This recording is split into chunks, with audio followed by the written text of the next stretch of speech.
programa Cultura Espírita, do Instituto de Cultura Espírita do Brasil. Olá, meus amigos, meus irmãos, muita paz a todos os corações. Aqui estamos com o nosso programa Cultura Espírita, do Instituto de Cultura Espírita do Brasil. Como sempre, contamos aqui com o apoio inestimável do nosso produtor, Assaruí Franco de Moraes, que fará agora a sua saudação a todos vocês. Meus amigos, que a paz de Jesus esteja com todos, abençoando o lar, o trabalho, o caminho de cada um. Foi bom você falar no trabalho, né? Porque hoje é o dia do trabalho.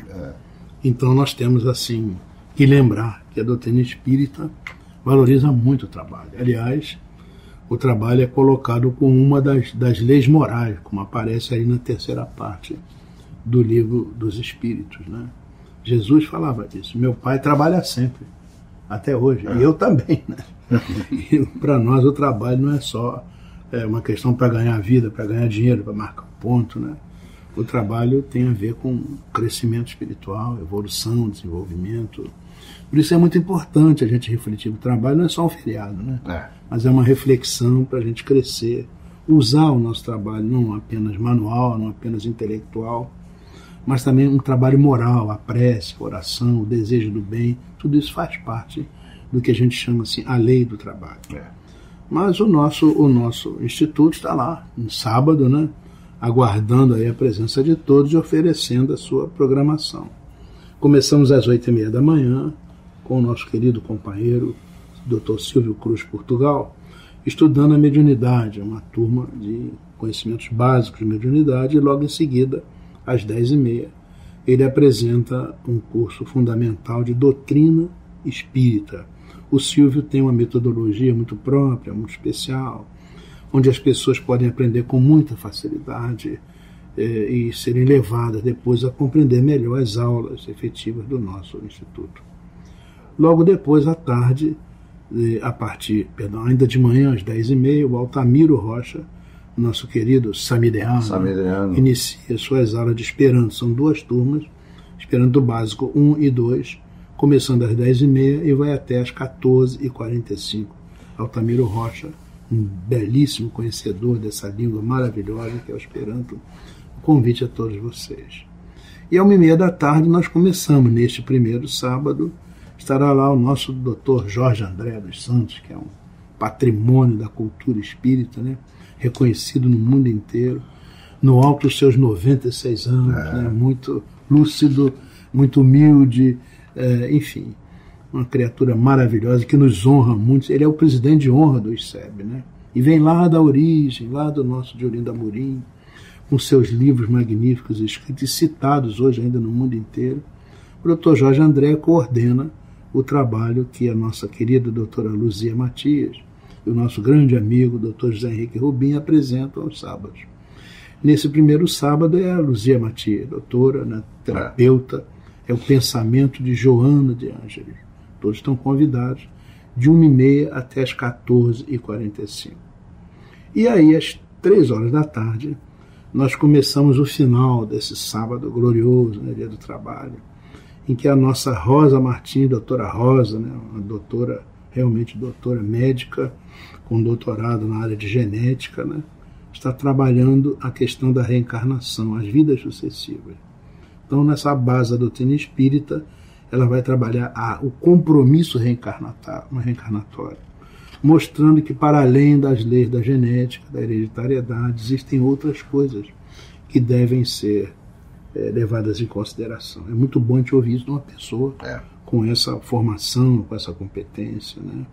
Doutora Rosa Martins estará das 3h da tarde até as 4h15 falando para todos nós. Depois temos um pequeno intervalo e depois do cafezinho nós vamos fazer perguntas, como é da regra, né, do nosso instituto.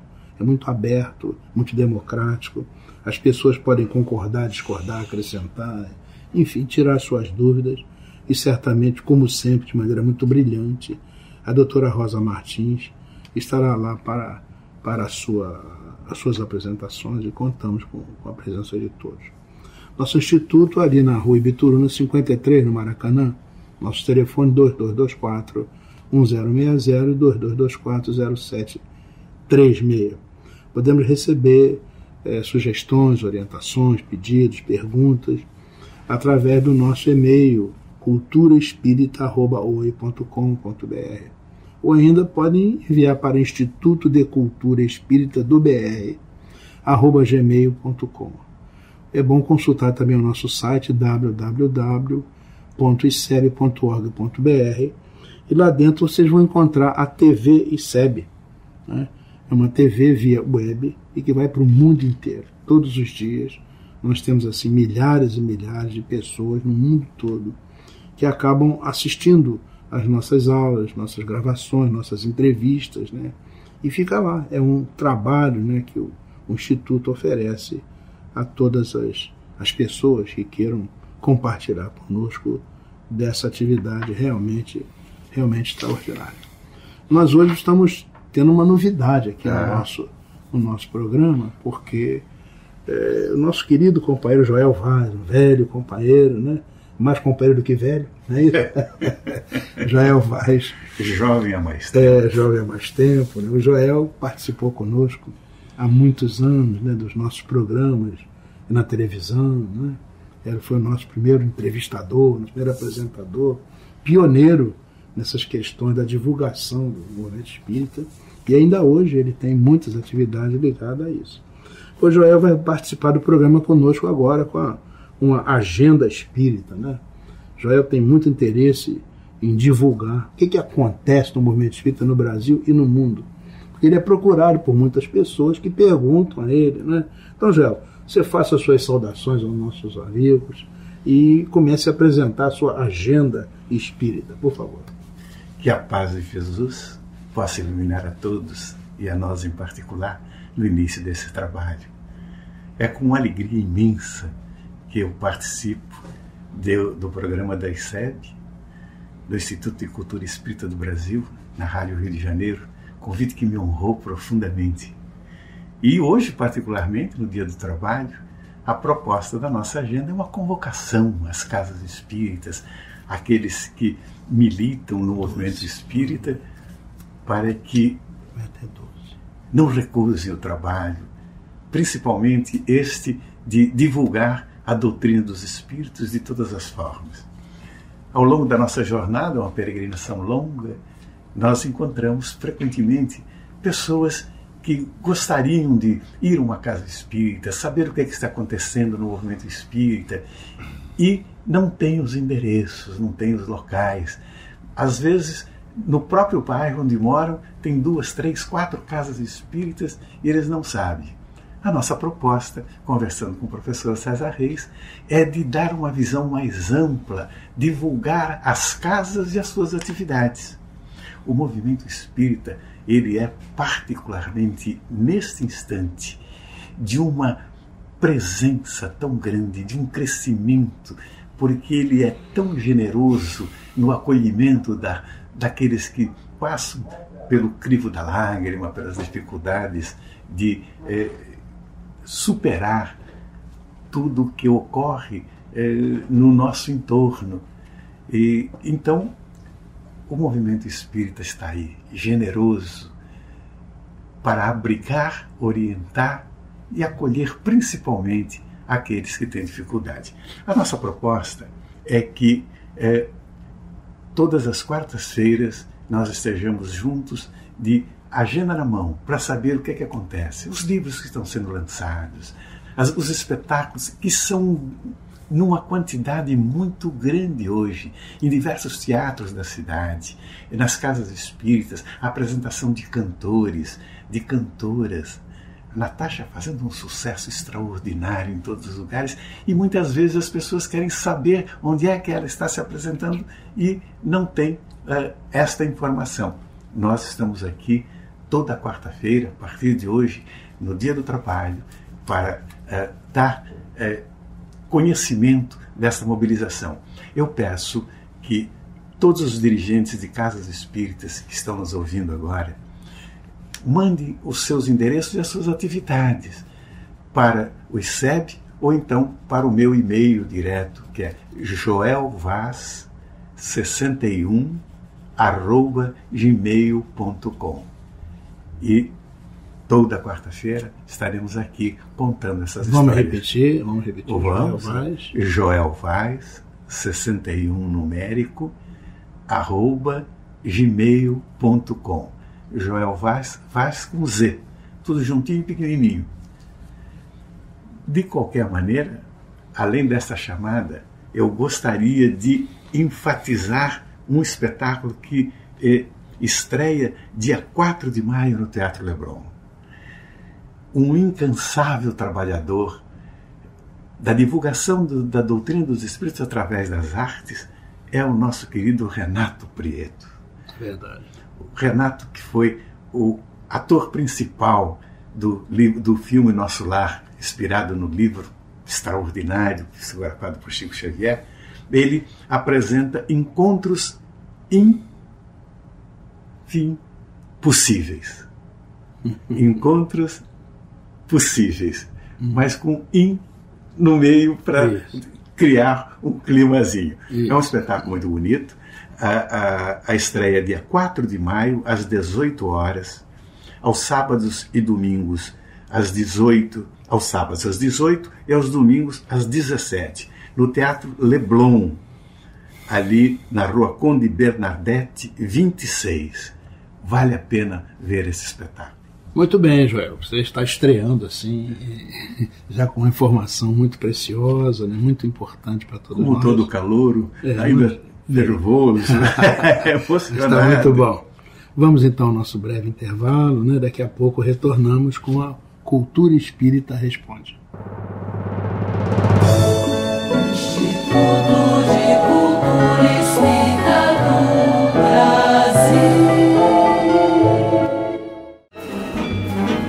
Ofereço um livro de presente. Sugerimos a obra Minhas Memórias Alheias, do professor Celso Martins. Com bom humor e sabedoria, o autor comenta fatos do movimento espírita e revela detalhes dos principais divulgadores da doutrina de Kardec.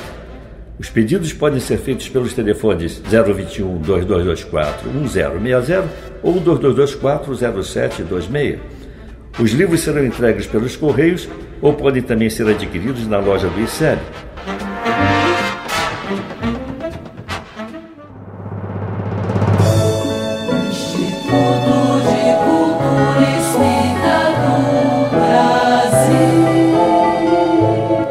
Olá, meus amigos, meus irmãos, aqui estamos retornando com o nosso programa Cultura Espírita, do Instituto de Cultura Espírita do Brasil, pelas ondas amigas da nossa Rádio Rio de Janeiro, a emissora da Fraternidade, em 1400 kHz, contando, como sempre, com o apoio inestimável do nosso querido Toninho Barbosa, que ficaria do outro lado do vidro arredondando a nossa voz, né? Tirando as nossas dificuldades, enfim, contribuindo de maneira decisiva para que o programa tenha um mínimo de apresentação para os nossos irmãos que vão ouvir. Nesse bloco, nós vamos responder as perguntas. Está preparado aí, Sabi? Opa, olha a Rosalva Melo de Volta Redonda, pela internet. Nos mandou umas perguntas aí, olha, vamos pensar, vamos refletir juntos, viu, Joel? A pergunta da Rosalva diz assim: como o Espiritismo explica o fato de uma pessoa dar termo à própria vida? O que leva uma pessoa a tal atitude? Estamos em presença do suicídio, né? O que você acha, Saber? Ora, Rosalva, no capítulo 5 do Evangelho segundo o Espiritismo, no versículo 14, Kardec nos ensina que a calma, a resignação na maneira de encarar a vida e a fé no futuro nos dão uma serenidade que é a melhor defesa contra a loucura e o suicídio. Nessa linha de raciocínio, o texto kardeciano diz que na origem da ideia suicida está um descontentamento, um estado de profunda infelicidade, uma decepção. Quando a resignação e a calma estão ausentes e a pessoa, com a fé combalida e sem preparo espiritual para entender as vicissitudes, não vê um futuro com melhores perspectivas, sem um termo para seus sofrimentos, então ela imagina que o suicídio é a solução para suas dores, angústias e tristezas. Agora, para aquele que não crê na continuidade da vida, não entende que as dificuldades, os problemas, as dores, elas fazem parte do processo divino para que tenhamos oportunidade de vivenciar experiências que corrijam as faltas do passado, é bem difícil ele entender as ofertas de regeneração. É verdade. Eu já ouvi dizer que o suicida ele é um corajoso, pois precisa de coragem para destruir-se. Olha, Rosalva, nada mais falso e mentiroso do que isso. Não existe 1 miligrama de coragem no ato suicida. Pelo contrário, matar-se é uma fuga.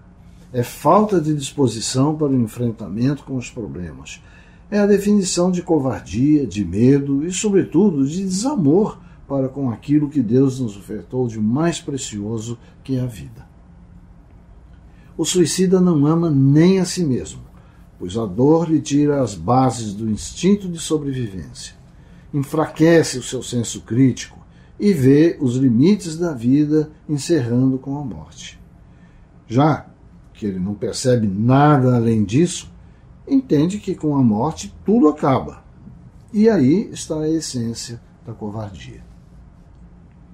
A incredulidade, a simples dúvida sobre o futuro, as ideias materialistas, numa palavra, são as maiores excitantes ao suicídio.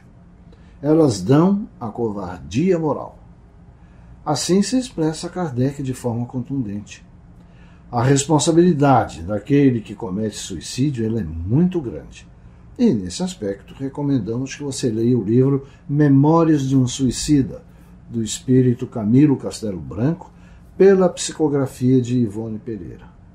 Você vai penetrar no sofrido mundo daqueles que não aceitaram a vida e, no plano espiritual, continuam sofrendo as mesmas dores, agravadas ainda pelas consequências do suicídio, mostrando que a vida continua e só a continuidade de dores e sacrifícios um dia há de recuperar aqueles que sofrem. Você sabe que estava lembrando de muitas reuniões de desobsessão de que nós participamos, né? Em que irmãozinhos nossos suicidas se apresentavam, muitas vezes depois assim, de anos de terem feito aquela passagem daquela maneira, né? Só que naquele momento eles estavam conseguindo, com o apoio de abnegados benfeitores, estavam conseguindo vir à reunião para iniciar um processo de recomposição, porque até as estruturas perispirituais se degradavam, né? Então tinham muita dificuldade, dores inenarráveis, esse martírio, né, do suicida é uma coisa que convida a nossa atenção para refletir sobre essa questão de cuidado com a vida, esse bem extraordinário que nós temos, né? Então a gente ouve falar no vale dos suicidas que tem no plano espiritual, né? São lugares assim de sofrimento, né?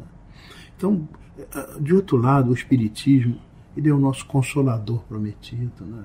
Quer dizer, você não recebe uma cruz superior às suas forças. Você também nunca está sozinho, é o consolador, quer dizer, você não está só, né? Então você pede, por maiores que sejam as dores, os sofrimentos, as frustrações, e às vezes esse impulso de autodestruição, né? Por maiores que sejam essas intenções destrutivas, há sempre a luz, há sempre a bênção, há sempre o amor do Pai, né? Dos benfeitores, dos nossos mentores. Nós nunca estamos sozinhos. Então, criaturas que podem certamente pedir esse apoio do mundo maior, e não tenha dúvida, o apoio virá. Então, por maior que seja o sofrimento, né, vamos pedir sempre ao Pai. O Espiritismo coloca isso para nós, o Consolador prometido. Primeiro, saber isso. Você não recebe uma cruz superior às suas forças.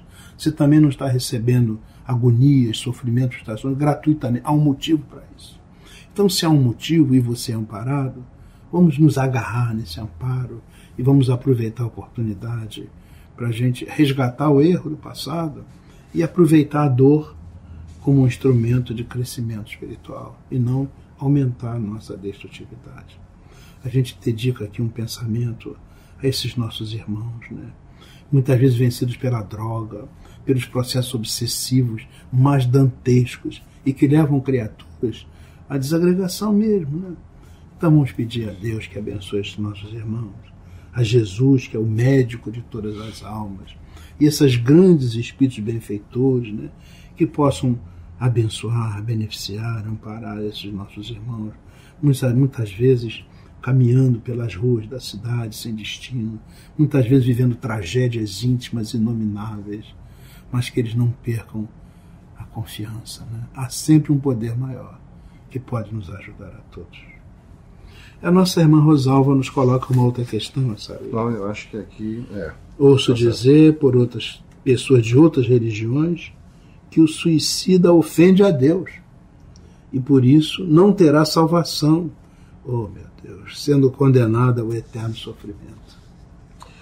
Bom, Rosalva, isso você deve ouvir realmente em algumas situações, mas isso evidentemente é produto da própria desinformação, até da falta de compreensão e de sentimento do que significa Deus, né? Bom, a percepção de Deus, como eu disse, ainda ela é muito pequena e distorcida entre os homens. Costuma-se atribuir a Deus características do ser humano, ainda frágil e extremamente imperfeito. A grande ofensa que o suicida faz é a si mesmo, não é a Deus. E isso através de sua infeliz escolha pelos caminhos da autodestruição. Ninguém, Rosalva, nada neste nosso mundo de expiações e provas pode ofender a Deus. O Pai de sublime bondade não pode ser afetado por tão pequeno sentimento como esse de ofender-se, de ser magoado. O suicida, ele submete-se aos ditames da lei de Deus, que por ser justa e perfeita, aquinhoa a cada um segundo os seus méritos. Você pode então imaginar uma lei justa e perfeita que não dê oportunidade para que o culpado se arrependa? Que pai de amor seria esse ao fechar os olhos para aquele que, diante das lições da vida, pede perdão? A regeneração do suicida é um longo e doloroso processo, como César disse agora há pouco. Pode apresentar recaída, mas em algum momento no tempo, as dores serão acalmadas, o pranto será consolado, e os revigorantes braços do Criador estarão abertos para receber o filho arrependido. Creia, minha amiga, com todas as forças de sua fé, que existe perdão, sim, para o suicida. A estrada a percorrer vai exigir muito esforço e luta, mas a vitória virá. Lembre-se de que o Mestre Jesus, em tudo o que ensinou, sempre destacou o amor ao próximo, a confiança no Pai e o perdão. É verdade, né? Acho que nós ainda temos um tempinho, tem uma outra pergunta importante aqui, né? Você diz a nossa Rosalva, minha vizinha tem um filho de 5 anos. Foi diagnosticado um câncer nele. Isso é um castigo para quem? Para os pais? Para a criança? Mas como pode uma criança sofrer assim? Bom, Rosalva, se nós olharmos pelo prisma da reencarnação, podemos considerar 3 fatores. O espírito de uma criança pode ser adiantado, e mais adiantado que os espíritos de seus pais. O espírito de uma criança pode ser tão adiantado quanto os seus pais. E o espírito de uma criança pode ser menos adiantado do que o dos seus pais. Em qualquer dessas hipóteses, trata-se de um espírito imortal, que num determinado momento está revestido de um corpo infantil. Logo, o que importa não é o involtório carnal do espírito, mas sim a essência do próprio espírito. Dessa forma, um espírito pode ter vivido mais e ter mais experiências em infrações às leis divinas que os seus pais. Como sempre frisamos aqui no programa, não se pode falar em castigo. E, para tanto, vamos buscar apoio no Livro dos Espíritos, na questão 262, que diz: Deus pode impor certa existência a um espírito quando este, pela sua inferioridade ou má vontade, não se mostra apto a compreender o que lhe seria mais benéfico. E quando vê que tal existência servirá para a purificação e o progresso do espírito, ao mesmo tempo em que lhe sirva de expiação. Como você pode então perceber, mesmo nos mais complicados casos de complicações espirituais, Deus não abandona seus filhos e mesmo compulsoriamente lhes oferece a oportunidade do resgate e do perdão. Assim, o processo expiatório ele pode ser aplicado aos pais da criança, aos pais e ao filho e até mesmo aos parentes próximos. Quem não aceita a reencarnação pode ter muita dificuldade para entender por que uma criança de 5 anos sofre as dores de um câncer. Mas nós sabemos que o espírito que anima esse pequeno ser tem vivências e expiações a cumprir e saberá, sem dúvida, separar o joio do trigo quando isso se fizer necessário. É isso, minha amiga. Esperamos que a resposta tenha sido suficiente para a sua compreensão. Vamos agora nos preparar para ouvir o nosso companheiro Geraldo Cardoso, né, com a nossa internet do bem, e logo logo retornamos para as nossas despedidas. Instituto de Cultura Espírita do Brasil. Meus amigos, falaremos hoje sobre o mundo do faz de conta, esse hábito abominável que algumas pessoas estão adotando, mas que é tão prejudicial à conservação dos bons costumes. Recentemente, uma professora que veio da Polônia para o Brasil, ainda muito jovem, proferiu uma palestra e, com muita lucidez, trazia pontos importantes para a reflexão dos ouvintes. Dizia ela: já vivi o bastante para presenciar 3 períodos distintos do comportamento das pessoas. O primeiro momento eu vivi na infância, quando aprendi do meu pai que era preciso ser honesto, ser educada, ser digna, ser respeitosa, ser amiga, ser leal. Algumas décadas mais tarde, fui testemunha da fase do ter. Era preciso ter boa aparência, ter dinheiro, ter status, ter coisas, ter. Na atualidade, estou presenciando a fase do faz de conta. Hoje, as pessoas fazem de conta e fica tudo bem. Pais fazem de conta que educam. Professores fazem de conta que ensinam. Alunos fazem de conta que aprendem. Profissionais fazem de conta que são competentes. Governantes fazem de conta que se preocupam com o povo. O povo faz de conta que acredita e vota sempre nos mesmos governantes. Pessoas fazem de conta que são honestas. Líderes religiosos fazem de conta que são representantes de Deus. E fiéis fazem de conta que têm fé. Doentes fazem de conta que têm saúde. Criminosos fazem de conta que são dignos.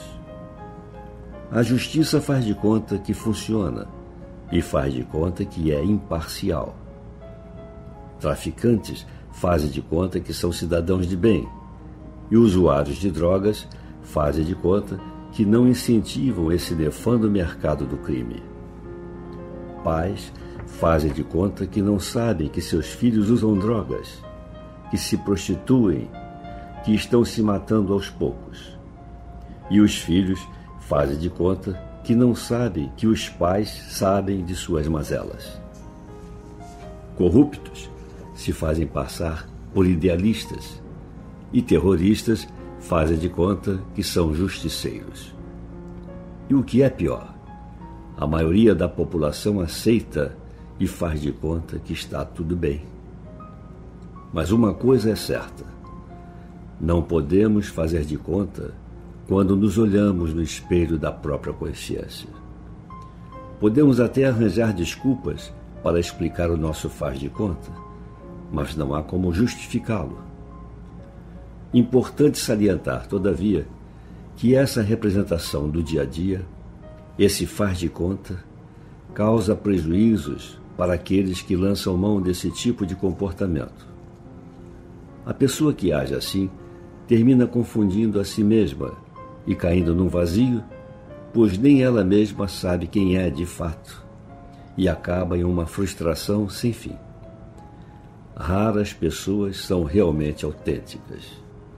Por isso, essas pessoas não representam, apenas são o que são, sem fazer alarde disso. São profissionais éticos e competentes, amigos leais, pais zelosos na educação dos filhos, políticos honestos, religiosos fiéis aos ensinos que ministram. São, enfim, pessoas especiais, descomplicadas, de atitudes simples e transparentes, mas coerentes e, acima de tudo, fiéis aos princípios que lhes norteiam a conduta. Pessoas realmente autênticas são raras, mas existem. Na maioria das vezes, são pessoas felizes. O médico Drauzio Varela nos ensina: se não quiser adoecer, não viva de aparências.